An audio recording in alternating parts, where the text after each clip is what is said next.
இன்னும் 4 மணி நேரம் தான் இருக்கு. விடிஞ்சா வருண் கடையை ஓபன் பண்ணணும். அதான் நீ சொல்லிட்டலம்மா, அப்புறம் என்ன? மிஷின்ல போய் எல்லாரும் உட்காருங்க. எல்லாம் ஓகே. இது மாடர்ன் ட்ரெஸ். நீங்க நினைக்கிற மாதிரி சாதாரணமா தைக்க முடியாது. நீங்க தைச்ச எவ்வளவு வருஷம் ஆச்சு?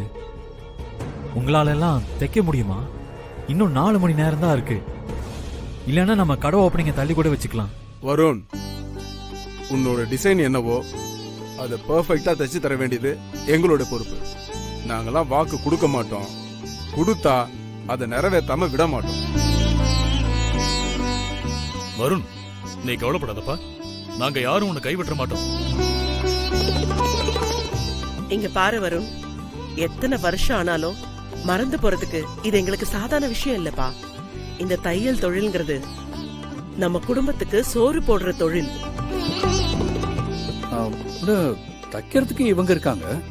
ஆனா பீசஸ் மார்க் பண்ணி கட் பண்ணி கொடுத்தா தானே இவங்க எல்லாம் தைக்க முடியும். யார் கட்டிங் பண்ணி தருவா? உனக்கு தெரியும்ல, அது நீ பண்ணு. நானும் கொஞ்சம் கட் பண்ணுவேன். அப்ப நான் மார்க்கிங் பண்றேன். அக்கா, இந்த நிலைமையில நீ எதுக்குக்கா கஷ்டப்படுற? இந்த மாதிரி நேரத்துல தான் குனிஞ்சு நிமிந்து வேலை பார்க்கணும். வந்துட்டான் என்ன கேர் பண்றதுக்கு. சரி, கட்டிங் பண்ணி கொடுக்க நீங்க இருக்கீங்க, தச்சு கொடுக்க நாங்க இருக்கோம். ஆனா பட்டன் வைக்கிறதுக்கும் பிசுறு வெட்டுறதுக்கும் ஆளு வேணுமேப்பா. அதுக்கு என்ன பண்ண போற? அவங்க இல்லனா நமக்கு வேலை முழுசா முடியாதே. அம்மா, அதுக்காக தான் இன்னைக்கு ஹவுஸ் கீப்பிங் வரவங்கள இன்னைக்கு மட்டும் வந்து ஹெல்ப் பண்ண சொல்லியிருக்கேன். அவங்க வந்தாங்கன்னா நமக்கு கொஞ்சம் ஹெல்ப்ஃபுல்லா இருக்குமா? சரி, ஆளுக்கு ஒரு வேலையை பிரிச்சு கொடுத்துட்ட. அவங்க 2 பேரும் என்ன வேலை பார்க்க போறாங்க? நீங்க என்ன வேலை கொடுத்தாலும் நான் அதை செய்வேன். பிசிறு வெட்டுறது, பட்டன் தைக்கிறது, இந்த மாதிரி சின்ன சின்ன வேலையெல்லாம் நான் செய்வேன். அப்போ வேலை தெரியாத ஒரே ஆளு வான்மதி மட்டும்தான். வான்மதி, நீ என்னம்மா பண்ண போற?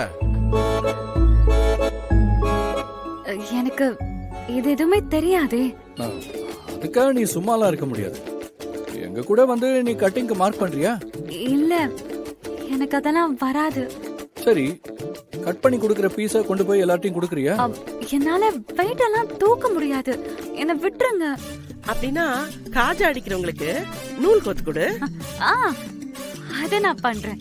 இருக்கிறதுலயே ஈஸியான வேலையை தாண்டா உன் பொண்டாட்டி கேக்குறா.